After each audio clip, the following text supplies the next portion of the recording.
सादर प्रणाम। मैं हूं हिमांशु द्विवेदी और स्वागत है आपका हमारी विशेष पेशकश चर्चा में। चर्चा में आज का हमारा विषय है योगी की मर्जी या दिल्ली का दम। दरअसल देश में इस समय तीन विषयों पर ही चर्चा होती है। एक कोरोना के संदर्भ में, दूसरी पंजाब में कांग्रेस की सरकार में चल रही उथल पुथल के संदर्भ में, और तीसरी उत्तर प्रदेश में योगी सरकार के संदर्भ में। भारतीय जनता पार्टी के संदर्भ में आज हम बात करेंगे। भारतीय जनता पार्टी के सर्वोच्च नेता के तौर पर एक नाम सहजता से ही सबको जुबान पर रहता है, वह नाम है नरेंद्र मोदी का।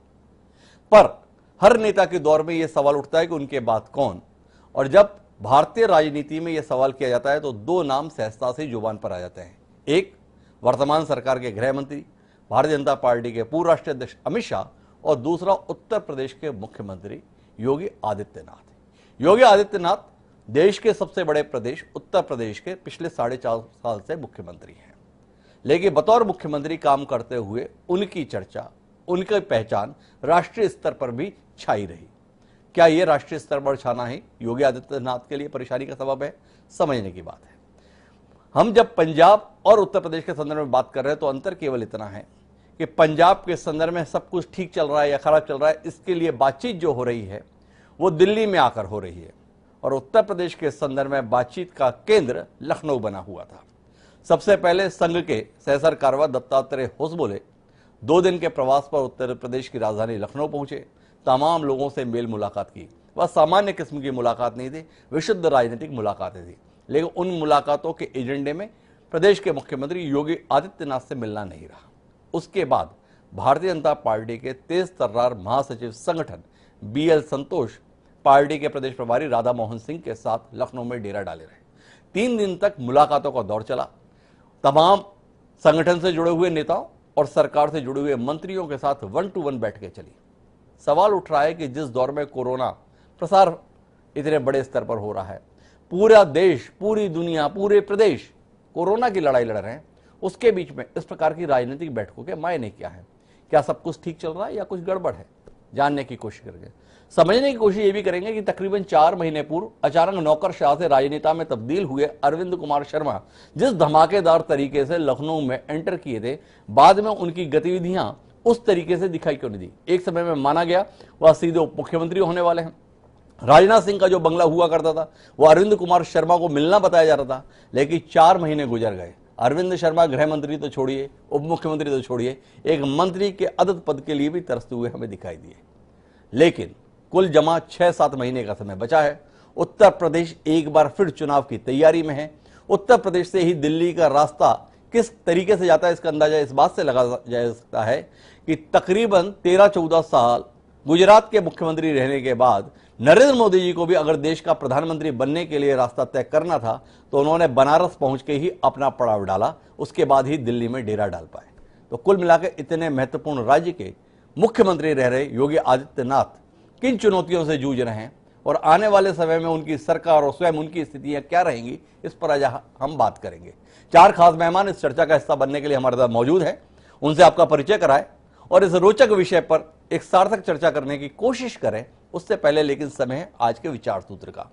हमारा आज का विचार सूत्र इंग्लैंड के दार्शनिक और वहां के अटॉर्नी जनरल रहे शख्स का दिया हुआ है। उन्होंने ये कहा कि it is as hard and severe a thing to be a true politician as to be truly moral।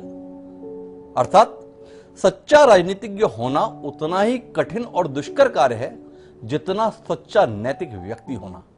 Bacon जो महान दार्शनिक हुए इंग्लैंड के, उन्होंने यह सूत्र हमें दिया। आशय ये कि एक राजनीतिज्ञ से सच्चा होना, ईमानदार होना बड़ा मुश्किल काम है। क्या योगी आदित्यनाथ की चुनौतियां इस विचार सूत्र के साथ सामने बैठाती हैं? समझने की कोशिश करेंगे। इस चर्चा का हिस्सा बनने के लिए हमारे साथ उत्तर प्रदेश में योगी सरकार में बतौर मंत्री शामिल कपिल देव अग्रवाल जी खास तौर पर जुड़ रहे हैं। हमारे साथ में मदन मोहन शुक्ल जी हैं जो प्रदेश उपाध्यक्ष हैं उत्तर प्रदेश कांग्रेस के।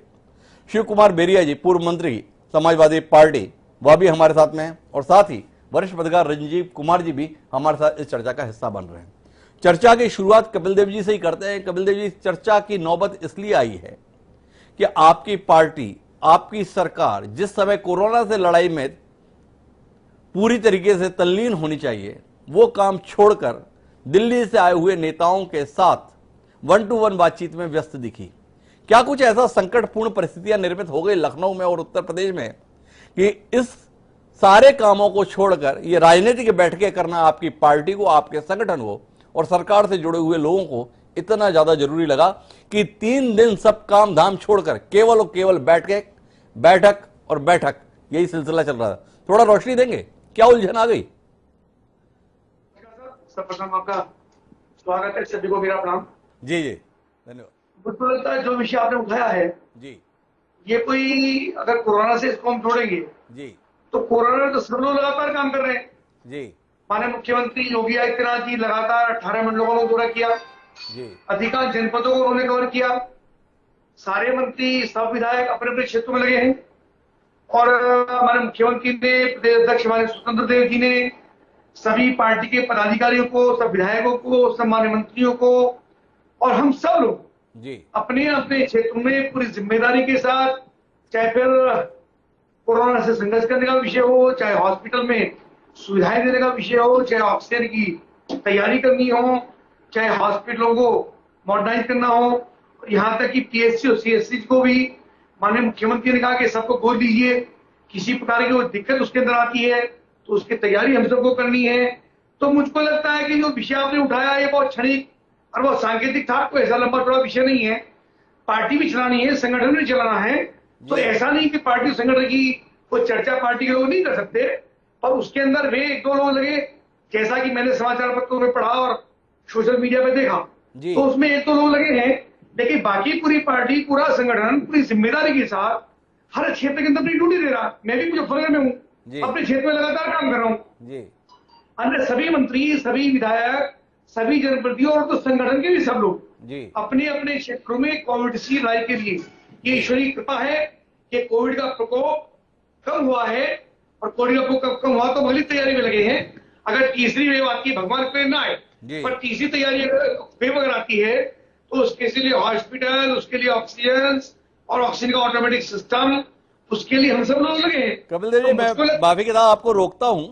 आपको सहूलियत मिल रही है कि कोरोना पे बातचीत करके मूल विषय से थोड़ा अलग हट लिया जाए, लेकिन मेरा विनम्र आग्रह आपसे मूल विषय पर रहने के संदर्भ में है और आपसे जानने में दिलचस्पी है कि उत्तर प्रदेश के संदर्भ में पिछले 1 हफ्ते से खबरें कोरोना के संदर्भ में आपकी लड़ाई की नहीं आ रही हैं, बल्कि पार्टी और सरकार में सब कुछ ठीक ठाक चल रहा है कि नहीं चल रहा है, इसी की खबरें सारे समाचार पत्र और चैनलों पे छाई हुई हैं।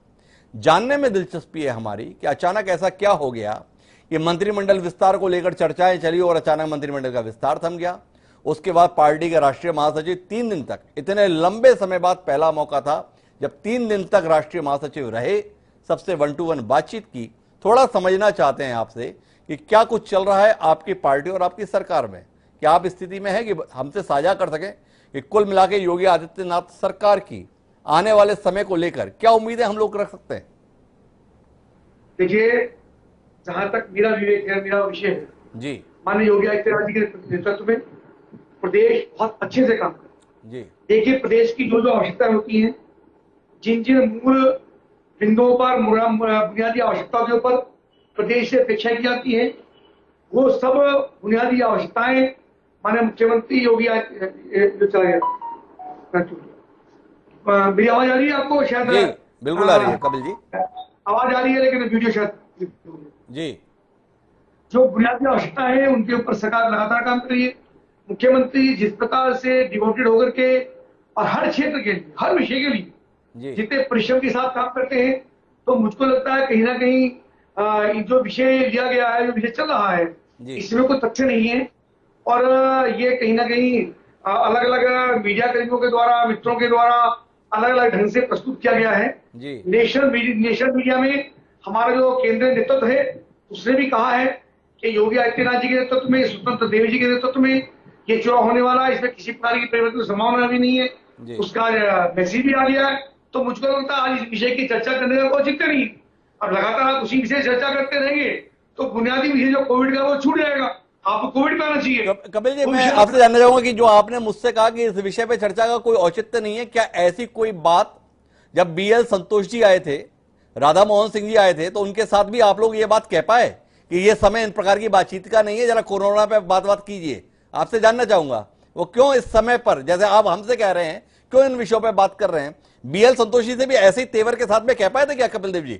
मैंने आपसे ये निवेदन किया कि केंद्रीय नेतृत्व का विषय स्पष्ट हो गया। जी। आज सब समाचार पत्रों में, मीडिया चैनल में विषय आ गया है जी। कि उन्हीं के नेतृत्व में चुनाव होना ये कोई विषय नहीं है। तो आपसे लेकिन पार्टी की देखिए, मैं आपसे फिर पार्टी सवाल करता हूं कपिल जी, तो क्या योगी आदित्यनाथ की चमक, क्या योगी आदित्यनाथ की धमक और क्या योगी आदित्यनाथ की रौनक केंद्रीय नेतृत्व को इस कदर प्रभावित कर गई 3 दिन के बाद में कि जिस पार्टी के अंदर चर्चा थी कोई बड़े फैसले की, वो लखनऊ आकर महसूस कर ली कि ये पंगा लेना ठीक नहीं है? तो क्या इस रूप में इस बातचीत के निष्कर्ष को माने? नहीं हिमांशु जी, आप जिस ढंग से इस विषय को रख रहे हैं कि चमक धमक, चमक धमक तो उन पे ही, जी। उनकी चमक में क्या कमी है आप मुझे बताइए। उनकी ऐसी कौन सा उन्होंने काम किया पूरे 4.5 वर्ष में, 4.25 वर्ष में, जो उनकी चमक जरा से भी प्रभावित हुई? चमक बढ़िया है, काम करने की शैली बढ़िया है, ईमानदार है, सारे देश के ऊपर उनकी पकड़ है, मीडिया से लेकर के, मीडिया के सॉरी अपने अधिकारियों से लेकर के जनता तक, जनप्रतिनिधियों तक, विधायकों तक, मंत्रियों तक, वो 1 to 1 सबसे बातचीत करते हैं। और मुझको लगता है कि उनकी चमक में कोई परिवर्तन तो आया उनकी नहीं। चमक में कोई परिवर्तन नहीं है, कपिल जी कह रहे हैं सब पे नियंत्रण है। लेकिन मैं इसी बात को समझना चाहूंगा मदन मोहन शुक्ल जी। मदन मोहन जी कितना इत्तेफाक रख रहे हैं कपिल देव जी के दावों से? क्या वाकई योगी आदित्यनाथ सरकार के संदर्भ में कोई हालात ही नहीं है? चमक एकदम चमकदार बनी हुई है, दैदीप्यमान नक्षत्र की तरीके से सरकार और योगी आदित्यनाथ चमक रहे हैं, इसलिए इसमें कोई सवाल उठाने का मायने नहीं? या इस 3 दिन की बैठक को आप कुछ महत्वपूर्ण दृष्टि से देख पा रहे हैं? देखिए, वैसे तो इनका ये अंदरूनी मामला है जी। इनकी पार्टी का, जी। लेकिन सच्चाई ये है कि उत्तर प्रदेश इस वक्त जो कोरोना की तैयारी के लिए उसको जानकारी होनी चाहिए थी, तैयारी के लिए प्रदेश सरकार को जुटना चाहिए था। जी। और भारत सरकार के मंत्रियों को प्रदेश में कैसे निःशुल्क टीका मिले, कैसे लोगों को ऑक्सीजन की व्यवस्था हो, कैसे दवा की व्यवस्था हो, उसकी बजाय अपना संगठन ठीक करने, अपनी सरकार ठीक करने, उसकी छवि को ठीक करने के चक्कर में ये जो 3 दिन का समय बर्बाद किया, जी। एक एक मिनट इसको लगना चाहिए कि देश के कैसे नौजवानों को टीका लग सकता है, जी। कैसे गांव-गांव में टीके की व्यवस्था हो सकती है। इसको न कर करके अपनी पार्टी और अपने मुख्यमंत्री और प्रधानमंत्री की छवि को ठीक करने के लिए जो कसरत हो रही है, आगे चुनाव की तैयारी की जितनी चिंता है, उतनी अगर ये देश की चिंता करते और प्रदेश की चिंता करते तो मैं समझता हूं अच्छा होता। ये सही है, इनकी छवि गिरी है, सरकार घबराई हुई है, आने वाले चुनाव को लेकर चिंतित है, इसीलिए मंथन हो रहा है। लेकिन मंत्री जी इसको छिपाएंगे, क्योंकि मंत्री जी अगर कुछ कह देंगे तो अभी राज्य मंत्री हैं, अगर अच्छा कुछ बोलेंगे तो हो सकता है कैबिनेट हो जाए, नहीं हटाना दिए जाए। जी। आज मैं इनके तमाम मंत्री और विधायक जिस तरह से कहते हैं कि कोई सरकार में कोई सुनवाई नहीं है, अभी अखबारों में भी आया कि उन्होंने अपने पर्यवेक्षक से कहा कि कोई हमारी सुनते नहीं, अधिकारियों की सुनता है। जी। इनके विधायक का लड़का ऑक्सीजन के अभाव में मर जाता है, वहां के संडीला के विधायक राम कुमार जी, और खुद ऑक्सीजन लेके अस्पताल गए तो उनको घुसने नहीं दिया गया। 1 महीने से उनकी एफआईआर की दरखास्त पड़ी हुई कि एफआईआर लिखी जाए कि डॉक्टर की लापरवाही से मेरा लड़का मर गया। भाजपा भारतीय जनता पार्टी के मंत्री हैं, उनकी एफआईआर नहीं लिखी जा रही है। पाठक जी मंत्री थे, उन्होंने पत्र लिखा, आपके सामने है। बाराबंकी के विधायक ने कहा कि हम लोगों को हैसियत नहीं, अगर कुछ कह देंगे देशद्रोही साबित हो जाएंगे। आज ये हालत अगर प्रदेश में है, जब लड़ना चाहिए, आज प्रदेश की जो दैवीय हालत खराब है, कैसे उसको एक एक मिनट लगाना चाहिए, कैसे विपक्ष से लेकर सबको साथ लेकर, शासन प्रशासन डॉक्टर सबको साथ लेकर के, एक तरफ कहीं बाबा रामदेव डॉक्टरों के खिलाफ बोलने लगते हैं, उनका इनकी पार्टी के लोग समर्थन करने लगते हैं बजाय कोई कार्रवाई करने के। मेरी समझ में नहीं आता कि सरकार है कि किस तरह की सरकार काम कर रही है। उनका मंत्री एक अपना विश्वविद्यालय में अपने भाई को नौकरी लगवाने में भ्रष्टाचार का उपयोग करता है, और अगर वो साबित होने लगता है तो उनसे इस्तीफा दिला देते हैं, लेकिन ना उसके भाई के खिलाफ कोई कार्रवाई होती, जेल भेजा जाता है, ना मंत्री की इस्तीफा लिया जाता है। और है बड़ी शुद्ध सरकार, बड़ी साफ सरकार। मेरी समझ में नहीं आता है कि ना भ्रष्टाचार से लड़ पा रहे हैं, न कोरोना से लड़ पा रहे हैं, न लोगों की कोई सुविधाएं दे पा रहे हैं। आज गरीब मर रहा है, बेरोजगारी लगातार निरंतर बढ़ती जा रही है, किसी तरफ कोई ध्यान नहीं है। महंगाई इतनी हो गई कि सरसों का तेल 200 रुपए किलो हो गया, जो आज तक कभी नहीं हुआ पिछले 3 महीने। ये सब चीजें जो आपके सामने हैं कि आप अपने जब विधायकों को नहीं ध्यान दे पा रहे हैं, मंत्रियों को, और चर्चा करके टीवी में भ्रमित करने का प्रयास करेंगे सब ठीक है। अरे सब ठीक है तो क्यों 3 दिन प्रदेश का समय बर्बाद किया गया? यहाँ पर पड़े रहे, ये सवाल मदन मोहन शुक्ल जी उठा रहे हैं, लेकिन मेरे साथ में शिव कुमार बेरिया जी हैं। और बेरिया जी, आपसे थोड़ी सी योगी आदित्यनाथ पर चर्चा करना चाहता हूं। जब आज से 4.5 साल पहले चुनाव हुए तो उस समय योगी आदित्यनाथ कोई चेहरा नहीं थे, पर पिछले 4.5 साल में स्थिति ये हो गई है कि हर तरफ उत्तर प्रदेश में केवल योगी आदित्यनाथ ही हैं, भाजपा के पर्याय हैं। क्या 4.5 साल में योगी आदित्यनाथ बतौर मुख्यमंत्री अपने आप को ताकत के तौर पर और भारतीय जनता पार्टी के लिए एसेट के तौर पर अपने आप को साबित कर पाए या लायबिलिटी बन गए? आपसे समझना चाहूंगा, विपक्ष के नेता होने के नाते किस दृष्टि से देखते हैं योगी आदित्यनाथ के 4.5 साल के कार्यकाल को आप?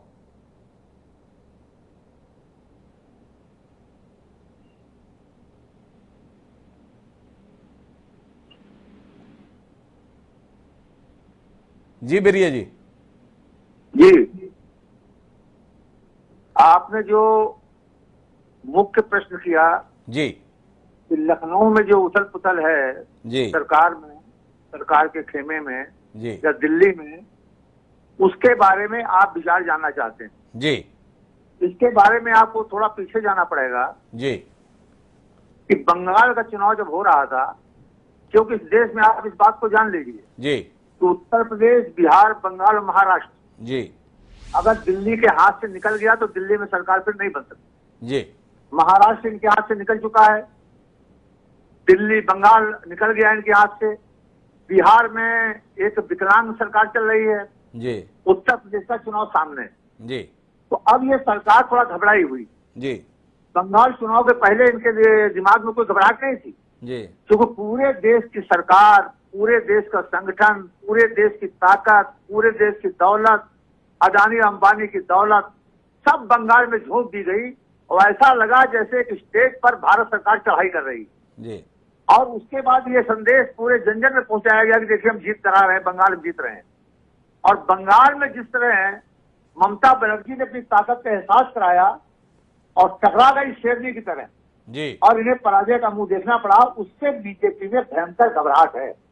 और उत्तर प्रदेश सामने है जी। आप देख रहे हैं चुनाव के बाद भी जिस तरह भाजपा के लोग ममता बनर्जी के पीछे पड़े हुए हैं और किसी भी तरह ममता बनर्जी की जो ख्याति है, जो उन्होंने कमाई अपनी की है जनता के बीच में, उसको खंडित करना चाहते हैं। लेकिन ममता बनर्जी की व्यक्तिगत इमेज और उनकी ईमानदारी ने सब कुछ खत्म कर दिया, जनता में कोई असर उसका पड़ नहीं रहा। अगर ममता बनर्जी के बेईमानी होती, बेईमानी की होती, उनकी सरकार बदनाम होती तो शायद ये इनका सिक्का चल जाता जी। लेकिन सारी ईडी और सारी फोर्स लगाने के बाद भी ममता बनर्जी के खिलाफ को ढूंढ नहीं पाए जी। ममता बनर्जी की विजय ने इनके विजय रथ को कुछ रुका जैसा महसूस किया है कि शायद आने वाले समय में इनके विजय का रथ रुक जाएगा जी। अब उत्तर प्रदेश का चुनाव सामने है जी। उत्तर प्रदेश के जो हालात हैं उस हालात में संगठन कहता है कि माननीय मुख्यमंत्री जी हमारी नहीं सुनते जी। विधायक कहते हैं कि हमारी कोई हैसियत नहीं है जी। मंत्री कहते हैं हमारे विभाग में हम कुछ कर ही नहीं सकते। तो इतना बड़ा वितंडावाज जिस सरकार के अंदर हो,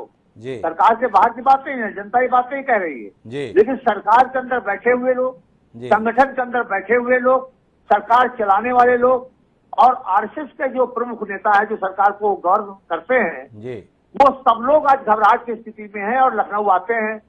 विधायक लोग अलग शिकायत करते हैं कि पूरे विधायकों का बहुमत मुख्यमंत्री के खिलाफ है, संगठन कहता है कि हमसे कुछ तारतम्य नहीं है। उसके बाद भी आज दिल्ली योगी को छूने की हिम्मत नहीं जुटा पा रही जी। और इससे ये पता चलता है कि योगी जी ने अपनी ताकत इतनी बढ़ा ली है कि आज दिल्ली योगी जी को छू नहीं सकती। योगी जी आग का गोला है जी। अगर दिल्ली छू लेगी तो दिल्ली खत्म हो जाएगी जी। इसलिए दिल्ली योगी जी को किसी भी कीमत पर अब छूने की हैसियत में दिल्ली नहीं रह गई है। योगी जी रहेंगे, इसी जगह में सरकार चलाएंगे। अब ये जनता को तय करना है, बीजेपी की संगठन को तय करना है आखिर किस रास्ते पर जाएंगे। बेरिया जी मेरा एक सवाल है आपसे, आपने बड़ी सुंदर तरीके से पूरी समीक्षा की और आपने आखिरी में यह कहा कि योगी आदित्यनाथ इतने ताकतवर हो गए हैं कि अब दिल्ली उन्हें छू भी नहीं सकती। आपके दो बातें थी, सारे विधायक खिलाफ हैं और फिर भी दिल्ली उन्हें छू नहीं सकती। तो ताकत मजबूत हुई कैसे योगी आदित्यनाथ की? क्या जनता के स्तर पर योगी आदित्यनाथ इतने लोकप्रिय हो गए हैं, इतने स्वीकार्य हो गए हैं, इतने अपरिहार्य हो गए हैं कि अब विधायकों की मर्जी मायने नहीं रखती, क्योंकि जनता योगी आदित्यनाथ के साथ है?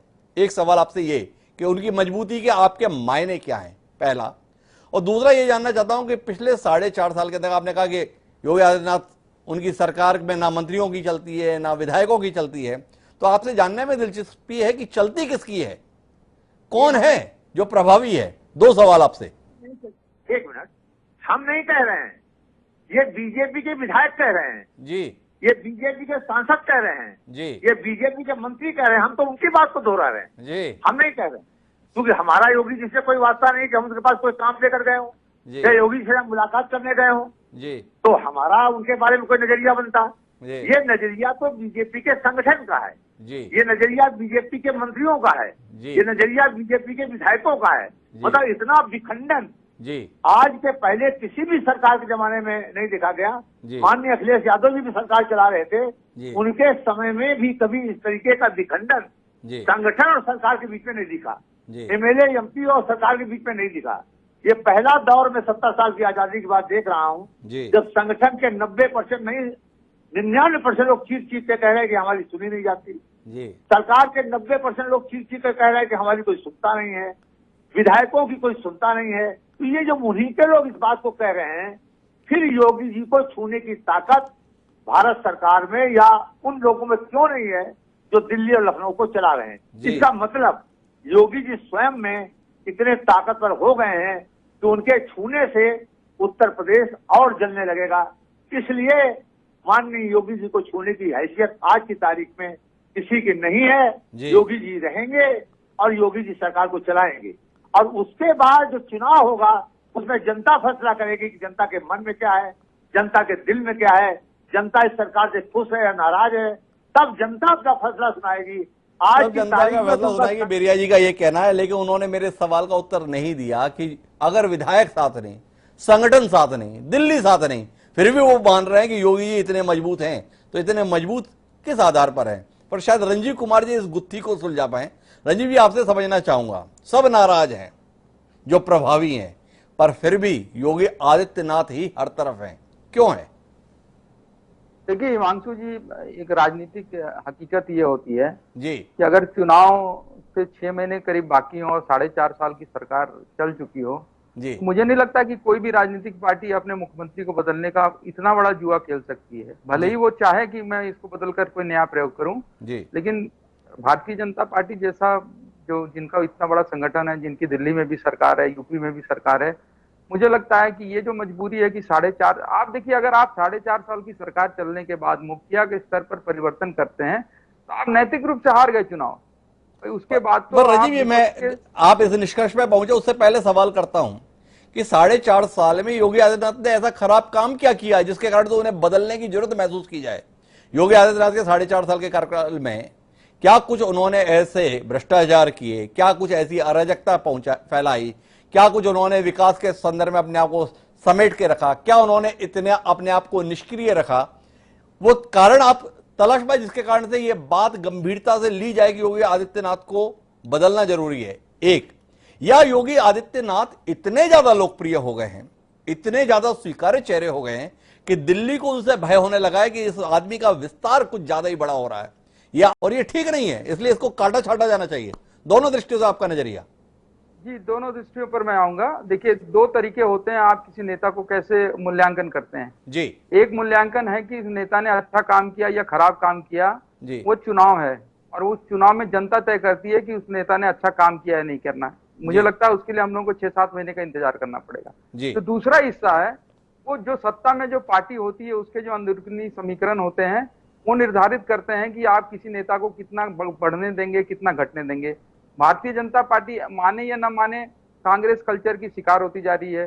छत्रपों को बढ़ने मत दो, छत्रपों को काटो, ये नीति इसकी बनती जा रही है। आप असम में देख लीजिए ना, 5 साल की सरकार एक मुख्यमंत्री ने चलाई और उसके बाद एक नया मुख्यमंत्री आ गया। क्या भारतीय जनता पार्टी ने वहां स्पष्ट किया था क्या साथ जिस भाई अगर वापस भारतीय जनता पार्टी में सत्ता में आ गई थी तो निश्चित रूप से वो मुख्यमंत्री को रेफरेंडम था ना, मुख्यमंत्री के नाम से जनादेश कहीं न कहीं तो था ही था, लेकिन मुख्यमंत्री बदल गए। तो ये तय इनके काम का मूल्यांकन जनता करेगी 5-6 महीने में। भारतीय जनता पार्टी जिस मूल्यांकन में लगी हुई है उसकी जो चीजें हम लोगों के सामने आ रही है वो स्पष्ट। आप देखिए ये जो 3 दिन की बैठक की बात चल रही है, या विधायक की पुलिस नहीं सुन रही, विधायक के अफसर नहीं सुन रहे हैं, मुख्यमंत्री नहीं मिलते हैं, ये सारी चीजें 3 दिन में नहीं है। अगर आप थोड़ा पीछे जाएंगे 1.5 साल पहले उत्तर प्रदेश के विधानसभा में सत्ता पक्ष के करीब 200 विधायक धरने पर बैठ गए थे नंदकिशोर गुर्जर के मामले में। हाँ जी, और क्यों बैठ गए? तो अपनी सरकार के खिलाफ बैठ गए थे। तो एक बात हमें आपको समझने की जरूरत है कि कहीं न कहीं तो कोई डिस्कनेक्ट जरूर है सरकार में, संगठन में, विधायकों की अपने मुख्यमंत्री से, मुख्यमंत्री के अपने अफसरों से। तो ये एक बड़ा संकट है। लेकिन एक ऐसे, मुझे लगता है कि एक ऐसे गली में अब भारतीय जनता पार्टी जाकर के प्रवेश कर गई है कि 4.5 साल के मुख्यमंत्री को हम हटा नहीं सकते। हम सत्ता और सरकार का चेहरा बदल के चुनाव में जाना चाहते हैं, लेकिन उसके लिए भी आपको मुख्यमंत्री को अपने साथ लेना पड़ेगा। अब सवाल ये कि अभी कपिल देव जी बता रहे थे कि सब बहुत बढ़िया है, लेकिन क्या वो ये दावे से कह सकते हैं कि अरविंद शर्मा सरकार में नहीं शामिल होंगे? ये तय हो गया है क्या? ये तय नहीं हुआ है। अगर योगी आदित्यनाथ मुख्यमंत्री बने रहेंगे ये तय हो गया है। अगर स्वतंत्र देव सिंह संगठन के प्रमुख बने रहेंगे उत्तर प्रदेश में, अगर ये जैसा वो कह रहे हैं तय हो गया है, तो क्या ये भी तय हो गया कि अरविंद शर्मा को जगह नहीं मिलेगी? देखिए ईगो का क्लैश बहुत है। विधायकों की अपनी शिकायत है, मंत्रियों की शिकायत की चिट्ठे 3 दिन की बैठक में खुल चुके हैं। परफॉर्मेंस की बात है, आप अगर गौर करेंगे तो जितने मंत्री थे उन सबसे बीएल संतोष ने एक सवाल ये पूछा कि साहब कोरोना में जो पार्टी की छवि खराब हुई है इसको कैसे ठीक किया जाए? तो पार्टी की छवि तो सरकार की छवि से ही बनती है ना, जो सत्तारूढ़ पार्टी है। तो कहीं ना कहीं तो सरकारी तंत्र नाकाम रहा है कोरोना के शुरुआती दिनों में निपटने में। ऑक्सीजन के बिना लोगों को मरते हुए देखा है लोगों ने, गाँव में इसका विस्तार देखा है लोगों ने। भारतीय और एक चीज समझ लीजिए, 6 महीने पहले जब चुनाव होते हैं, चुनाव के बाकी होते हैं, तो सबसे बड़ी चुनौती सत्तारूढ़ पार्टी पर होती है। तो भारतीय जनता पार्टी उस चुनौती से जूझ रही है। एक चीज और गौर करने की है हिमांशु जी, करीब 2 दशक के बाद भारतीय जनता पार्टी सत्ता में रहते हुए उत्तर प्रदेश का चुनाव लड़ने जा रही है। इसके पहले आखिरी बार उसने 2002 में जब राजनाथ सिंह मुख्यमंत्री थे तब लड़ा था सत्ता में रहते हुए चुनाव। तो विपक्ष में रहते हुए चुनाव लड़ना और सत्ता में रहते हुए चुनाव लड़ने में बहुत संकट और बहुत फर्क होता है। मेरे 2 सवाल है राजीव जी, मैं वापस कपिल देव जी के पास में जाऊं उससे पहले 2 सवाल आपसे करना चाहता हूं। हालांकि मेरा आपसे सवाल था कि योगी आदित्यनाथ के संदर्भ में संकट क्या है, उसका उत्तर मुझे स्पष्ट तौर पर अभी तक मिल नहीं पाया। लेकिन आपसे जो जानने में दिलचस्पी है मेरी वो ये कि आप कोरोना के संदर्भ में बता रहे विफलता, लेकिन 3 दिन की बातचीत के निष्कर्ष के बाद बीएल संतोष जी का एक ट्वीट आता है और वो ट्वीट योगी आदित्यनाथ की सरकार की सराहना कोरोना के संदर्भ में आता है। इसके क्या मायने आप जैसा सुधीर पत्रकार मानता है, ये जानने में दिलचस्पी है। एक दूसरा आपसे जानने में दिलचस्पी इस बात की है कि आप बार बार ये कह रहे हैं कि 4.5 साल बाद तो हटाया नहीं जा सकता है। पड़ोसी राज्य आपका पहले उत्तर प्रदेश का हिस्सा हुआ करता था उत्तराखंड, वहां पे त्रिवेंद्र सिंह रावत की जगह तीरथ सिंह रावत अभी जुम्मा 4 दिन पहले ही लाए गए हैं, 2 महीने का समय हुआ है। ऐसा बदलाव क्या उत्तर प्रदेश में संभव नहीं था? तो अगर इसके बावजूद भी ये कह दिया गया है तो क्या आप नहीं मानते हैं कि योगी आदित्यनाथ उत्तर प्रदेश में कहीं ना कहीं अपरिहार्य हो गए भाजपा के लिए? 2022 के चुनाव तक तो अपरिहार्य है जी, लेकिन इस सवाल का जवाब अभी हम लोगों को नहीं मिला है कि क्या 2022 के चुनाव में भारतीय जनता पार्टी इस नारे के साथ चुनाव में उतरेगी कि योगी सरकार फिर एक बार जी। इसका जवाब अभी हम लोगों को नहीं मिला है। हम लोगों को ऐसी जानकारियां मिली है कि जो 3 दिन की बैठक हुई है उसमें इनकी पार्टी के कई प्रमुख मंत्रियों ने ये कहा है कि साहब आप कम से कम मुख्यमंत्री प्रोजेक्ट करके चुनाव न लड़े वरना उसका खामियाजा भुगतना पड़ेगा। एक खास जाति की बड़ी समस्या इस सरकार से ऐसी बातें सार्वजनिक रूप से हैं।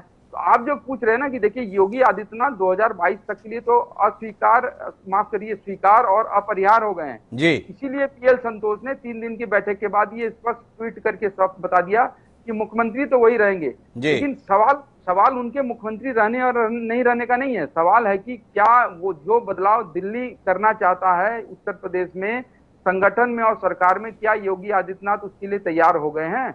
और जब तक ये तैयारियां, ये बदलाव नहीं दिखते हैं तब तक आप मान के चलिए कि जिन शिकायतों के पुलिंदे के साथ मंत्री बैठे थे बीएल संतोष के सामने, उन शिकायत के पुलिंदों का कोई समाधान नहीं होगा। उन पुलिंदों का कोई समाधान नहीं होगा। राजीव कुमार जी ये बार बार कह रहे हैं। मैं कपिल जी के पास में आता हूं। कपिल जी आपसे समझना चाहता हूं कि एक तेज तर्रार सरकार के अंदर आपके अपने साथियों में ही इतनी नाराजगी की बातें सार्वजनिक क्यों होती हैं? विधायक अपनी ही पार्टी की सरकार के खिलाफ धरने पर बैठे और साथ में 200 से ज्यादा विधायक बैठ जाएं तो सवाल उठता है। एक आपके साथी हैं धीरज ओझा जी, प्रतापगढ़ के इलाके से आते हैं, वहां के पुलिस कप्तान के खिलाफ सड़क पर बैठ गए, सरकार में मेरी सुनी नहीं जा रही, सार्वजनिक कह रहे हैं।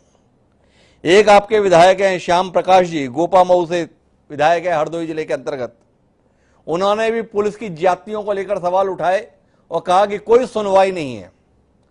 तीसरा नाम देवमणि दुबे, सुल्तानपुर के, कोरोना भ्रष्टाचार को लेकर सवाल उठा रहे हैं। केंद्र में मंत्री है संतोष गंगवार जी, उन्होंने तो विधिवत पत्र ही लिख दिया, फोन तक नहीं उठाया जाता, बात तक नहीं होती।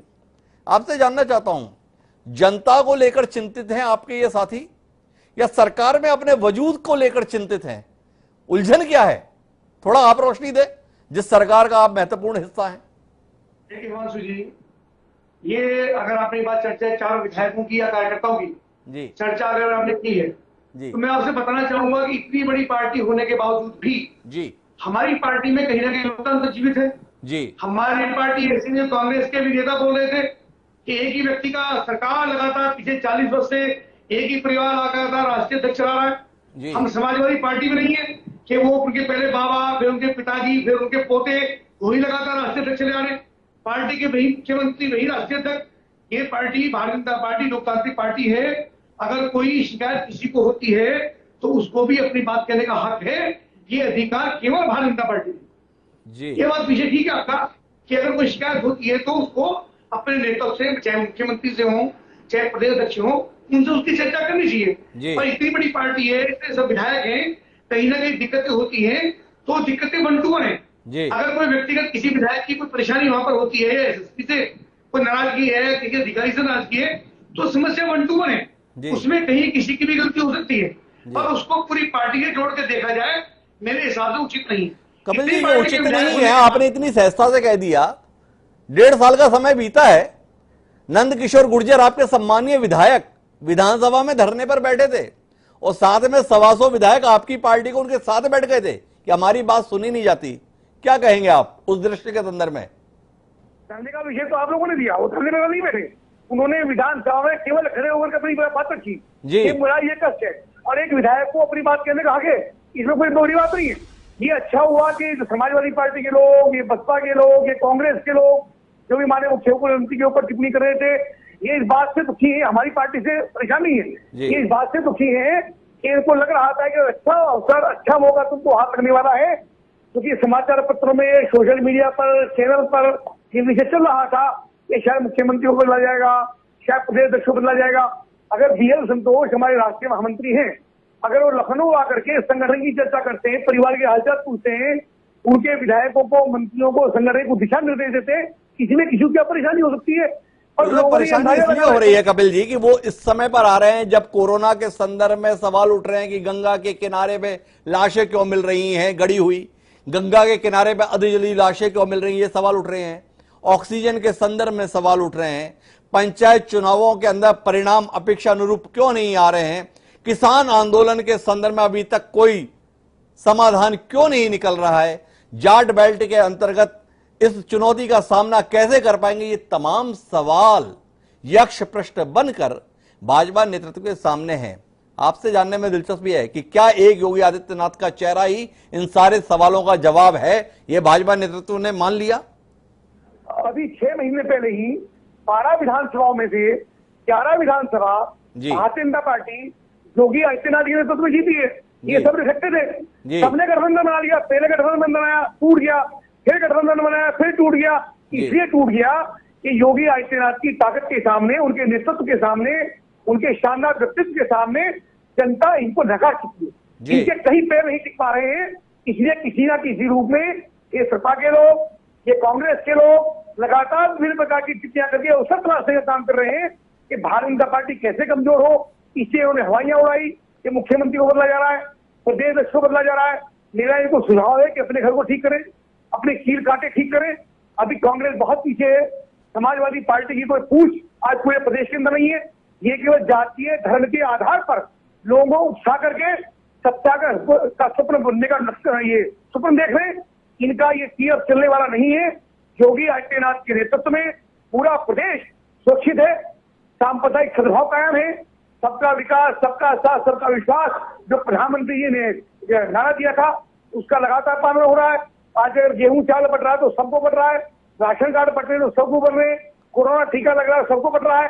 कोरोना टीका जो अखिलेश यादव जी माने तो हमारे राष्ट्रीय अध्यक्ष समाजवादी पार्टी के, उन्होंने कहा समाजवादी पार्टी का मैं होते हुए ये बसपा बीजेपी का टीका नहीं लगवाऊंगा, ये कोरोना टीका नहीं है, ये बीजेपी का टीका है, तो उन्होंने कोरोना टीका क्यों लगवा दिया?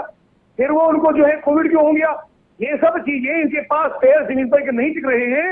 ये अनावश्यक टिप्पणी करके भारतीय जनता पार्टी से लोगों को विमुख करना चाहते हैं, लेकिन ये षड्यंत्र इनका सफल नहीं होगा। कपिल जी मुग्ध हैं योगी आदित्यनाथ के नेतृत्व में, उनके काम को लेकर, उनके व्यक्तित्व को लेकर। और मदन मोहन शुक्ल जी आपको नसीहत दे रहे हैं, आप अपना घरवर ठीक करो, कहीं हो नहीं आप काहे चिंता कर रहे हो भारतीय जनता पार्टी की। कपिल जी का कहना है, इत्तेफाक रखते हैं आप उनके द्वारा कहे गए इस कथन से, या आपको लग रहा है बेचैनी है भाजपा की और वो बेचैनी अब आप पर भड़ास के रूप में निकल रही है?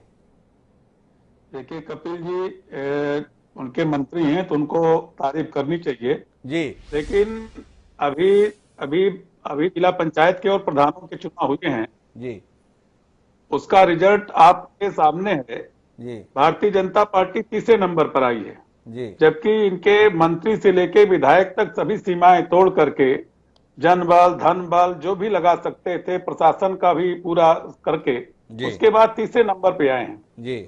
उसी के बाद से इनकी घबराहट और बढ़ी है।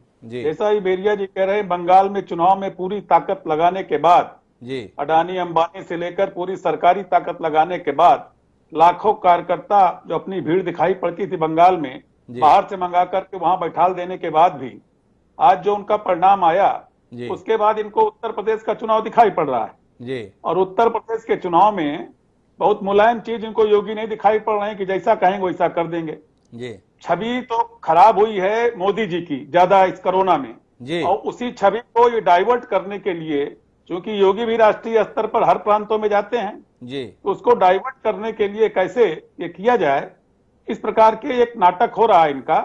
लेकिन अभी बीएल संतोष जी आए, सभी विधायकों मंत्रियों से मिले। दुख की बात यह है कि आप सभी विधायकों मंत्रियों से तो मिले लेकिन ना आप मुख्यमंत्री उनसे मिलने गया, राष्ट्रीय आए थे यहाँ पर्यवेक्षक राष्ट्रीय पदाधिकारी और ना मुख्यमंत्री से उन्होंने बात की। ये क्या संदेश देता है? अगर आप उत्तर प्रदेश में आए थे, अगर एक समीक्षा इसकी करते मंत्रियों के साथ कि कैसे ये गंगा में लाशें उतार रही हैं, कैसे गाड़ी जा रहे हैं, कैसे ऑक्सीजन के कारण मर रहे हैं, कैसे हम व्यवस्था करें कि लोगों को निःशुल्क टीके लग सकें, कैसे गांव-गांव में जो महामारी फैली कैसे इसको ठीक कर सकें, इसके बजाय आप ये कहते हैं कि आप कैसे संगठन ठीक कर रहे हैं और सरकार ठीक कर रहे हैं, चुनाव की आपको चिंता है। अभी हमारे मंत्री जी कह रहे थे कि बड़ा लोकतांत्रिक है इनके यहाँ, इनका विधायक प्रेस कॉन्फ्रेंस कर कह रहा है कि अगर हम कुछ बोलेंगे हमारे ऊपर देशद्रोह का मुकदमा लग जाएगा। इनके मंत्री कह रहे हैं कि हमारी सुनी नहीं जा रही, हमारी बोलने की हिम्मत नहीं मुख्यमंत्री के आगे। आज ये हालत है तानाशाही रवैये का कि अगर एक अखबार वाला दिखा देता है कि स्कूल में नमक रोटी खिलाई जा रही है तो उसके ऊपर देशद्रोह का मुकदमा लगा के बंद कर दिया जाता है। अगर एक डॉक्टर बता देता है गोरखपुर में ऑक्सीजन की कमी के कारण बच्चे बंद हो तो बच्चे मर गए और कितने दिन जेल में बंद रहा, कैसे छूटा, ये आपके सामने हुआ। आज एक अभी सुप्रीम कोर्ट का एक फैसला आया है कि पत्रकार के ऊपर देशद्रोह लगा दिया गया, सुप्रीम कोर्ट के छोटा। आज सुप्रीम कोर्ट रोज पूछ रहा है कि आपकी क्या नीति है, कैसी दोहरी नीति है कोरोना के कारण।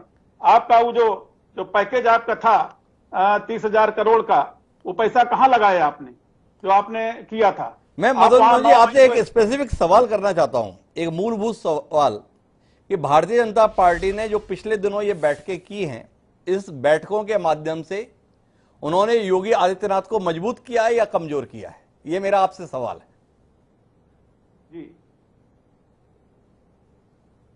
जी बताएं। जी मदन जी, मेरा सवाल आपसे यह है कि जो भारतीय जनता पार्टी ने संगठन स्तर पर पिछले दिनों में बैठक की है, उन बैठकों के माध्यम से अपने मुख्यमंत्री योगी आदित्यनाथ को मजबूत करने की कोशिश की है या कमजोर करने की कोशिश हुई है? बतौर विपक्ष के नेता आप किस दृष्टि से देख रहे हैं इन बैठकों के निष्कर्ष को? देखिए, वो चाहे मजबूत करने की कोशिश कितनी भी कर लें, अब जनता इनका मुखौटा समझ चुकी है। ये हिंदू मुसलमान के नाम में, धर्म के नाम पर राजनीति बहुत कर चुके हैं। अब ये जनता चाहती है कैसे रोजगार मिले, कैसे हमको दवा मिले, कैसे शिक्षा मिले, कैसे हम हमारे किसानों को कुछ सहूलियत मिले, कैसे दलितों की जो समस्याएं उनका उत्थान हो, कैसे पिछड़े वर्ग जो कहा है उनके बच्चे कैसे पढ़ सकें। आज इन सब सवालों पर आज सरकार पूरी तरह फेल रही है। जो भी वादा किया था नौकरी के मामले, आज नौकरी से लोग निकाले गए देने की जगह। आज वही चीज जो कांग्रेस ने मनरेगा बनाया था वही इनके एक सहारा बनी है, जो इस आपातकाल में, तो मदन मोहन जी को निष्कर्ष पे है कि कोशिश भले ही योगी आदित्यनाथ को मजबूत करने की हो, लेकिन कुछ हुआ नहीं है। लेकिन मैं शिव कुमार बेरिया जी आपके पास में आता हूं और आपसे जानना चाहता हूं कि जब ये सरकार अस्तित्व में आई 2017 में, उस समय योगी आदित्यनाथ चुनाव के दौरान कतई मुख्यमंत्री पद के उम्मीदवार नहीं थे, अर्थात मुख्यमंत्री के तौर पर, चेहरे के तौर पर यह चुनाव नहीं हुआ था। भाजपा के प्रति जनता का समर्थन व्यक्त हुआ था। उनके साथ में दो और व्यक्ति बतौर उप मुख्यमंत्री सरकार का हिस्सा बने, दिनेश शर्मा जी, केशव मौर्य जी। आपसे जानना चाहता हूं कि क्या 4.5 साल में भारतीय जनता पार्टी ने उत्तर प्रदेश में योगी आदित्यनाथ का कोई विकल्प खोजा, या योगी आदित्यनाथ का कोई विकल्प उत्तर प्रदेश में कम से कम भाजपा के पास तो नहीं है? देखिए, योगी आदित्यनाथ के कुछ प्लस पॉइंट हैं और कुछ निगेटिव पॉइंट जी। नेगेटिव पॉइंट ये है कि योगी आदित्यनाथ से आज की तारीख में विधायक नाराज हैं जी, संगठन के लोग नाराज हैं, मंत्री नाराज हैं, और योगी जी की कार्य पद्धति के वे खिलाफ हैं कि हमारी कुछ सुनी नहीं जा रही, कोई वक़्त हमारी नहीं जी, सरकार के अंदर हमारी कोई वक़्त नहीं। वहां योगी जी के पक्ष में जो बात जाती है कि योगी जी के पक्ष में ईमानदारी का एक पहलू उनके पक्ष में बना हुआ जी। कि योगी जी को आज की तारीख तक कोई योगी जी पर ये चार्ज नहीं लगा सकता कि योगी जी बेईमान है जी। पहला उनके पक्ष में ये जाता है। दूसरा उनके पक्ष में ये जाता है कि हिंदुत्व की जो पहली धार जी योगी जी ने पैदा किया, उसका कोई विकल्प भारतीय जनता पार्टी में आज पूरे उत्तर प्रदेश के अंदर नहीं है योगी जी को छोड़कर जी। उस धार को भी, ये दिल्ली और उत्तर प्रदेश का जो भी झगड़ा हो, लेकिन उस धार का विकल्प इनके पास नहीं है जी। ये जब योगी के चेहरे को पलटकर दूसरी तरफ देखते हैं पूरे हाउस के अंदर, तो उनको योगी जी का कोई विकल्प दिखता नहीं है। तो एक तो कोई विकल्प नहीं है, उनकी ईमानदारी की छवि है, और दूसरा हिंदुत्व का बड़ा चेहरा है, उतना बड़ा चेहरा जिसको ये उत्तर प्रदेश में भी प्रयोग करते हैं और उत्तर प्रदेश से बाहर पूरे देश में प्रयोग करते हैं। तो अब योगी जी के विकल्प के रूप में इतना सब होने के बाद भी कोई विकल्प इनके पास नहीं है। इसीलिए सारे सोच विचार करने के बाद इनके संगठन के लोगों ने या जो वरिष्ठ लोग भेजे गए थे वो लोग, जब दिल्ली ने ये फैसला लिया कि कुछ इसमें सर्जरी की जाए जिससे लोगों को संतुष्ट किया जाए, संगठन को और विधायकों को और मिनिस्टर्स को। लेकिन आज की तारीख में योगी जी का कोई विकल्प नहीं है, इसलिए योगी जी को न छूकर योगी जी के नेतृत्व में ही अगले चुनाव में जाया जाए, ये मुख्य बात। अरे मेरी एक बात मैं समझना चाहता हूँ, योगी आदित्यनाथ की ईमानदार की छवि है, मेहनती है, हिंदुत्व का चेहरा है, लेकिन संगठन के स्तर पर, विधायकों के स्तर पर असंतोष है। ये असंतोष की वजह क्या है? क्या जनता के काम योगी आदित्यनाथ नहीं करते हैं इसलिए नाराजगी है, या इन विधायकों के निजी कामों के संदर्भ में वैसा संरक्षण मुख्यमंत्री से नहीं मिल रहा जो पूर्ववर्ती सरकारों में हुआ करता था, वो नाराजगी का विषय बन गया? ऐसा है कि जो योगी जी का सरकार से जो तारतम्य या विधायकों से जो तारतम्य नहीं बन पाया जी, उसकी जो सबसे बड़ी वजह मैं मानता हूं कि योगी जी कभी संगठन के व्यक्ति नहीं रहे जी। योगी जी भारतीय जनता पार्टी के नेता भी नहीं रहे जी। योगी जी का अलग अपना एक संगठन का था, पूर्वांचल में उस संगठन के रूप में वे नेता थे जी, और भारतीय जनता पार्टी चुनाव में उनका उपयोग करती थी और उसके नाते उनको टिकट देती थी, वो एमपी एमएलए हो जाते जी। लेकिन अब जब वे मुख्यमंत्री बन गए तो चूंकि संगठन के आदमी नहीं थे, तो संगठन का जो तारतम्य होना चाहिए, संगठन की जो अपेक्षाएं थी या संगठन जो उनसे चाहता था, जो एमएलए और मिनिस्टर उनसे चाहते थे, शायद वो भूख उनकी पूरी नहीं हो पाई जी। और योगी जी की अपनी जो व्यक्तिगत ईमानदारी थी, शायद वो ईमानदारी कहीं न कहीं आड़े आ गई जी। और उससे दोनों पक्षों के बीच में टकराव की स्थिति पैदा हो गई जी। वो टकराव है जो सीधे सीधे दिखता है जी। वरना मैं नहीं समझता कि अगर वो संगठन के व्यक्ति होते, संगठन उनके हाथ में रहा होता पहले से, या संगठन के लोगों को जानते होते सबको, और नीचे की इकाई से लेकर ऊपर की इकाई तक का उनका संपर्क होता तो शायद ये स्थिति पैदा न होती। लेकिन अब ये स्थिति पैदा हो गई है। ऐसा लगता है कि योगी जी रहेंगे, ऐसा लगता है कि 2022 का चुनाव योगी जी के नेतृत्व में ही लड़ा जाएगा। तो जो समय बचा है उस समय के अंदर योगी जी अगर संगठन और सरकार में अपने संबंधों को अच्छा बना लेते हैं, ठीक कर लेते हैं, क्योंकि पंचायत का चुनाव हारना भी एक बहुत बड़ा झटका है योगी जी के। क्योंकि जो योगी जी को फीडबैक था, वो फीडबैक ये था कि आपकी लहर चल रही है, आंधी चल रही है, आप चुनाव जीत जाओगे। लेकिन बुरी तरह पंचायत का चुनाव हारने के बाद वो सपना भी ढह गया, जिससे बीजेपी सदमे में है। और इस सदमे को कैसे दूर करें, इसको कैसे पाटें, वो छवि कैसे स्थापित करें, इसका विचार मंथन बहुत तेजी से भाजपा में शुरू हुआ है। अब आगे देखिए इसके बाद क्या होता है, क्या चीज नई निकलती है। मैं एक बात समझना चाहूंगा, आपने बहुत स्पष्ट तौर पर निष्कर्ष दिया कि भाजपा में तो योगी आदित्यनाथ का विकल्प नहीं है, लेकिन भाजपा से बाहर क्या उत्तर प्रदेश में विपक्षी नेताओं के बीच में कोई योगी आदित्यनाथ को चुनौती देने की हैसियत में है? मायावती अपनी पार्टी को बिखरने से बचा रही है या खुद बिखर दे रही है, समझ नहीं आता। समाजवादी पार्टी भी परिवार परिवार परिवार के अंदर कितनी खानों में बट गई, समझ नहीं पाते। कांग्रेस के संदर्भ में कौन उसे गंभीरता से ले और कौन अगंभीरता से, समझ नहीं पाते। क्या आपको नहीं लगता कि योगी आदित्यनाथ को भाजपा से भले ही चुनौतियां मिल रही हों, पर विपक्ष उन्हें सहूलियत देने के लिए पूरी ताकत से प्रयत्नशील है?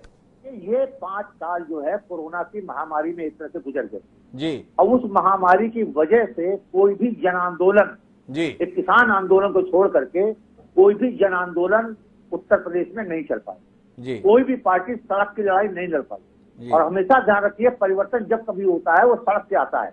जो डॉक्टर राम मनोहर लोहिया ने कहा था एक बार कि जब सड़क खामोश हो जाती है तो संसद आवारा हो जाती है। ये डॉक्टर, तो आज सड़क खामोश है, सड़क खामोश है तो संसद अपने रूप पे चल रही है। सड़क का संघर्ष गायब हो गया है और अब 6 महीने में कोई बड़ा संघर्ष खड़ा भी नहीं किया जा सकता। इसलिए अगर विपक्षी एकता, जो सरकार के विरोध में लोग हैं या सरकार के विरोध में जो जनमत बना है, उस जनमत को भुनाने का काम विपक्ष कर सकता है, बशर्ते कि इनमें एका हो और सभी विपक्षी दल मिलकर के वोट के बंटवारे को रोकें और 2 खेमा बने, एक खेमा सत्ता का, एक खेमा विपक्ष का। तब जाकर ये परिवर्तन की उम्मीद आप कर सकते हैं। लेकिन वोटों का बिखराव अगर इसी तरह रहेगा तो किसी परिवर्तन की संभावना मुझे नहीं दिखती। बड़ी खरी खरी कह रहे हैं शिव कुमार बेरिया जी, खालिस जो सच लगा वही उनकी जुबान पे आ रहा है। तो रंजीव जी, अब आपके पास मैं आता हूं और शिव कुमार बेरिया जी का निष्कर्ष आपके साथ में है। क्या आप भी ऐसा महसूस करते हैं कि भाजपा में चुनौती और योगी आदित्यनाथ के सामने है, पर विपक्ष अपनी तरफ से उन्हें कालीन बिछाने के लिए पूरी तरीके से प्रयत्नशील है? देखिए, मैं बेरिया जी की इस बात से तो सहमत हूं कि कोरोना के कारण बड़ा कालखंड निकल गया उत्तर प्रदेश में जी, और इसलिए शायद कोई जन आंदोलन नहीं हो पाया। लेकिन अगर हम जनमत में या हम लोकतंत्र में, डेमोक्रेसी में इसका क्या पैमाना तय करते हैं कि विपक्ष 21 बैठ रहा है या सत्ता पक्ष 21 बैठ रहा है जी, हमारे सामने उसका एकमात्र पैमाना चुनाव होते हैं जी। अगर हम पंचायत चुनावों को पैमाना माने, जो कि अभी बहुत हाल में चुनाव हुआ है, मुझे लगता है कि ये कहना शायद सही नहीं है कि विपक्ष ने बिल्कुल रेड कारपेट बिछा दिया है भारतीय जनता पार्टी के लिए, या कि भारतीय जनता पार्टी बिल्कुल निर्विवाद रूप से सत्ता में फिर से वापसी के लिए बिल्कुल तैयार बैठी है। मुझे लगता है कि 2022 का चुनाव इतना आसान नहीं होगा। मैं पहले फिर अपनी पुरानी बात पर लौटूंगा। एक बात पर बिल्कुल गौर कीजिएगा कि भारतीय जनता पार्टी 2 दशक के बाद सत्ता में रहते हुए चुनाव लड़ रही है, और सत्ता में रहकर चुनाव लड़ने के जो संकट होते हैं, जो चुनौतियां होती हैं, उनसे भी 2-4 भारतीय जनता पार्टी को होना पड़ रहा है। पंचायत के चुनाव उसके निष्कर्ष हैं। आप देखिए, मैं रंजीत जी आपसे थोड़ा ना इत्तेफाकी रखते हुए सवाल करना चाहूंगा कि आप पंचायत चुनाव पर इतना जोर दे रहे हैं, लेकिन आपके साथ में जो सरकार के सम्मानीय मंत्री कपिल देव अग्रवाल जी हैं, वो 6 महीने पहले हुए उपचुनावों का हवाला देना चाहते हैं। 12 विधानसभा क्षेत्रों में उपचुनाव हुए, 11 में हमने करिश्माई जीत हासिल की। क्या उनकी इस दावेदारी को, क्या उनके इस तर्क को आप सिरे से खारिज करते हैं कि ये किसी गिनती में नहीं आता? सिरे से खारिज नहीं कर रहा हूं जी। मैं तो अद्यतन जो चुनाव हुए हैं, जिसमें जनमत का एक संकेत क्या आ रहा है, 75 जिलों में ये चुनाव हुए हैं, उपचुनाव दर्जन भर सीटों में हुए थे, इसलिए मैं दोनों की तुलना नहीं कर रहा हूं जी। मैं तो सिर्फ ये बता रहा हूं कि हमारे पास पैमाना क्या है। मैं इस बात से सहमत नहीं हूं कि विपक्ष ने बिल्कुल कोई रेड कारपेट बिछा दिया। देखिए उत्तर प्रदेश में एक बात ये आ रही थी ना कि साहब कहीं कोई संकट नहीं है भारतीय जनता पार्टी के अंदर। अगर कोई संकट नहीं है तो संगठन के राष्ट्रीय महामंत्री महोदय को उत्तर प्रदेश में आ करके मंत्रियों से 1 to 1 अलग अलग बैठक क्यों करनी पड़ी? क्यों नहीं 20 को 22 को एक साथ बैठा लिया, संगठन के उत्तर प्रदेश के महामंत्री को बैठा लिया, प्रदेश अध्यक्ष को बैठा लिया, तो वो बैठक भी तो हो सकती थी। इसलिए बैठक एक साथ नहीं हुई क्योंकि कहीं ना कहीं समस्या है, कहीं ना कहीं ईगो का टकराव है। और आप एक बात मानकर चलिए कि अंतर कलह ने बड़ी बड़ी राजनीतिक दलों को डुबोया है। हमने उत्तर प्रदेश में भारतीय जनता पार्टी में कल्याण सिंह के रूप में भी एक नेता को देखा है, उनका उदय भी देखा, उनकी वापसी भी देखी। बहुत सारे एपिसोड उत्तर प्रदेश की राजनीति में हैं। इसलिए मेरा मानना है कि ये इतना सहज नहीं है कि हम ये निष्कर्ष इतना सहज नहीं है। रंजीव कुमार जी कह रहे हैं। 2 सवाल आपसे करूंगा, फिर कपिल जी के पास चलूंगा। एक आपसे जानने में दिलचस्पी है कि जो बीएल संतोष जी का 3 दिन की बैठक के बाद ट्वीट है, क्या ये जंग को योगी आदित्यनाथ ने तात्कालिक रूप से जीत लिया? समीक्षा बैठक करने के लिए बीएल संतोष आए थे, दिल्ली जाकर कोई फैसला करने से पहले ही लखनऊ से ट्वीट करने के लिए मजबूर हो गए।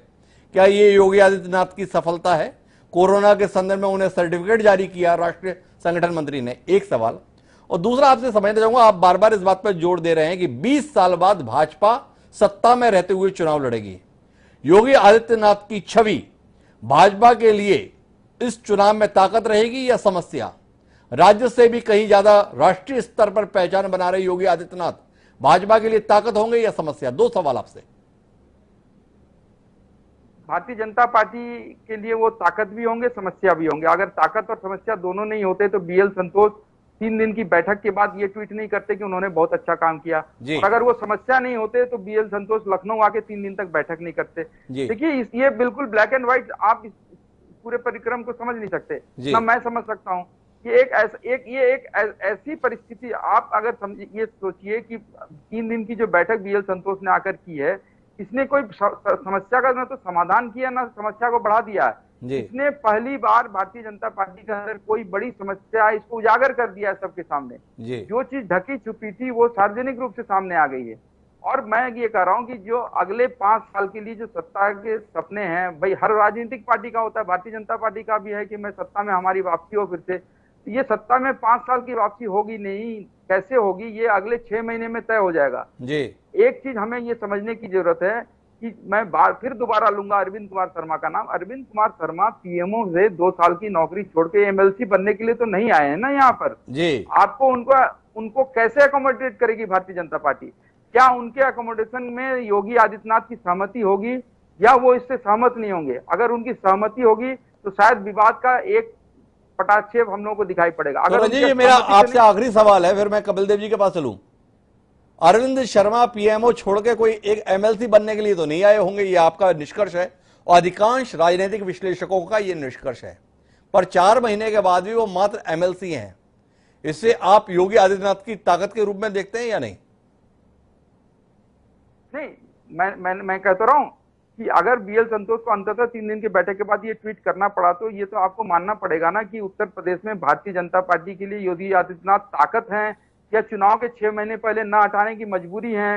ये इस सवाल का समाधान तो इसी रूप में होगा अगले 6 महीने के भीतर कि क्या दिल्ली अरविंद कुमार शर्मा को जिस उद्देश्य के तहत उन्होंने उत्तर प्रदेश में भेजा। अरविंद कुमार शर्मा भी एक फैक्टर रहेंगे। कुल मिलाकर रंजीव कुमार जी इस बात पर केंद्रित रख रहे हैं बातचीत को कि यह बात समझने की है कि अरविंद कुमार शर्मा को दिल्ली से लखनऊ भेजने का मंतव्य क्या है, यह आने वाले समय में समझने की जरूरत है। लेकिन कपिल देव जी, जो बात रंजीव जी ने कही उस पर आपकी टिप्पणी चाहिए। एक समस्या जो घर के अंदर थी, एक परेशानी जो चाकराव जो बंद कमरे के अंदर था, इस बैठकों के माध्यम से भाजपा की इज्जत चौराहे पर हांडी की तरह फूट गई।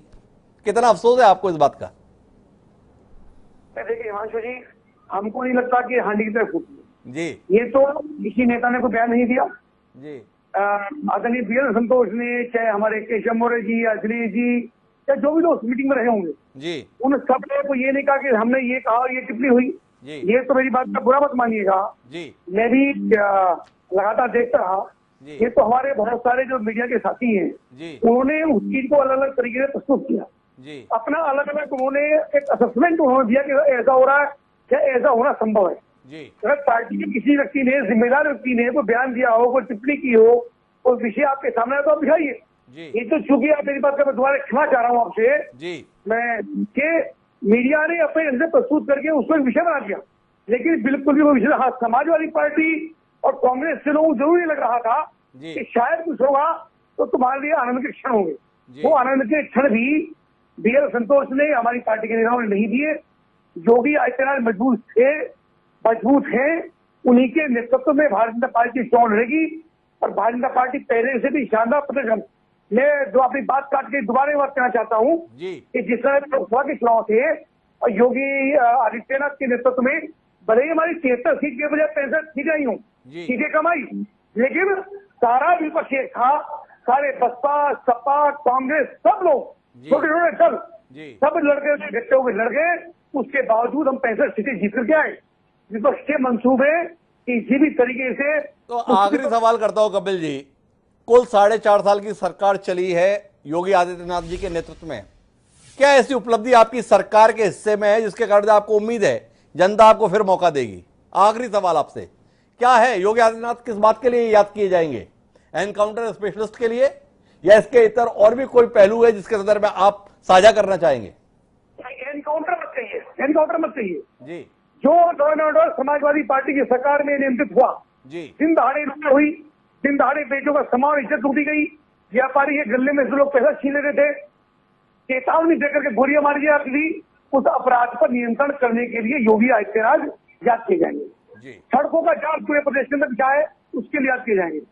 कोविड को जिस ढंग से उत्तर प्रदेश का नियंत्रण किया, WHO ने, नीति आयोग ने, महाराष्ट्र हाईकोर्ट ने योगी आदित्यनाथ की प्रशंसा की कि कोविड को जिस प्रकार से योगी आदित्यनाथ नियंत्रित किया है, अन्य प्रदेशों को भी उससे नसीहत लेनी चाहिए। इतना शानदार प्रबंधन योगी आदित्यनाथ ने किया, उसके जाने जाएंगे। और इसके साथ साथ जितना उनका नियंत्रण, चाहे फिर अपनी ब्यूरोक्रेट्स हो उनके ऊपर, चाहे अपनी टीम है उनके ऊपर, कहीं भी अनुशासनहीनता, झुकी मुट्ठी घटना की चर्चा आपने की है। और 325 MLA साहब, जितना शानदार नियंत्रण उनका है, मैं उनकी प्रशंसा करता हूँ। बहुत शानदार उनकी कार्यशैली है और उन्होंने प्रदेश को बहुत शानदार लगे 4.5 वर्ष चलाया है और निश्चित रूप से आने वाले समय भी भारतीय जनता पार्टी को। तो कुल मिलाकर हम बातचीत के निष्कर्ष में पहुंचे तो बड़ी उम्मीदों के साथ लोग बीएल संतोष की बैठक, उसके चर्चा के बिंदुओं को और टकटकी लगाए देख रहे थे। उम्मीद थी कि उत्तर प्रदेश में कुछ बड़ा घटित होगा, लेकिन बीएल संतोष के ट्वीट के साथ में समझ में ये आ रहा है कि कुल मिलाकर अब जो भी फैसला लेना है वो जनता को लेना है। भाजपा के स्तर पर कोई परिवर्तन की गुंजाइश नहीं है। योगी आदित्यनाथ की छवि के बूते पर ही भाजपा एक बार फिर उत्तर प्रदेश में सत्ता में वापसी लेने की कोशिश करेगी, लेकिन योगी आदित्यनाथ को कितने अधिकारों के साथ भाजपा रखेगी ये देखने में दिलचस्पी रहेगी। कपिल देव जी का दावा है योगी आदित्यनाथ को आने वाले समय में अगर याद किया जाएगा तो उत्तर प्रदेश को बदहाल कानून व्यवस्था से सुदृढ़ कानून व्यवस्था में तब्दील करने के लिए याद किया जाएगा। लेकिन मदन मोहन जी का मानना है कि कुल मिलाकर योगी आदित्यनाथ का दौर बीत रहा है, भाजपा के अंदर सब कुछ ठीक नहीं चल रहा है, विपक्ष के लिए संभावना है। लेकिन हमारे साथ जुड़े शिव कुमार बेरिया जी इससे बिल्कुल इत्तेफाक नहीं रखते। उन्हें लगता है कि योगी आदित्यनाथ भाजपा के लिए तो अपरिहार्य है। अगर विपक्ष ऐसा ही रहा तो कुल मिलाकर उत्तर प्रदेश के लिए भी योगी आदित्यनाथ ही अपरिहार्य रहेंगे। रंजीव जी की सारी निगाहें अरविंद कुमार शर्मा पे हैं। वो ये मानने के लिए तैयार नहीं है कि यह पूर्व नौकरशाह एक अदद MLC बने रहने के लिए लखनऊ आया होगा। अरविंद कुमार शर्मा का क्या होगा उसके आधार पर राजीव कुमार निष्कर्ष लेना चाहते हैं कि योगी आदित्यनाथ का क्या होगा। आप सभी मेहमानों का बहुत बहुत धन्यवाद हमारे साथ चर्चा का हिस्सा बनने के लिए, जिसका निष्कर्ष कुल मिलाकर यह है कि दिल्ली ने जितना भी दम दिखाया हो, लेकिन अभी योगी की मर्जी के आगे किसी की कुछ नहीं चल रही है। समय है अब आज के शेर का। हमारा आज का शेर ये कहता है कि सुनो हरगिज कभी ये सानिया होने नहीं देंगे। सुनो हरगिज कभी ये सानी होने नहीं देंगे। सानी मतलब दुर्घटना, होने नहीं देंगे। हम अपने जीते जी तुमको खुदा होने नहीं देंगे। दिए रोशन करेंगे और मुंडेरों पर भी रखेंगे, और उस पे यह है कि तुमको हवा नहीं होने देंगे। नदीम शाद ने जो ये लिखा था वो भाजपा के तौर तरीके पे बड़ा मुफीद है। योगी आदित्यनाथ को नेता बनाकर तो रखेंगे, लोगों ने खुदा नहीं होने देंगे। हर पार्टी की ये कोशिश रहती है कि कोई नेता पार्टी से बड़ा ना हो जाए, लेकिन कुछ व्यक्तित्व ऐसे होते हैं जो पार्टी पर भी भारी हो जाते हैं। इतिहास ऐसे उदाहरणों से भरा पड़ा है। क्या योगी आदित्यनाथ भी ऐसा एक उदाहरण बनकर आने वाले समय में साबित होंगे? दिलचस्पी आपकी भी और हमारी भी। पर आज के इस कार्यक्रम में इतना ही। मुझे दीजिए याद, सदा प्रणाम।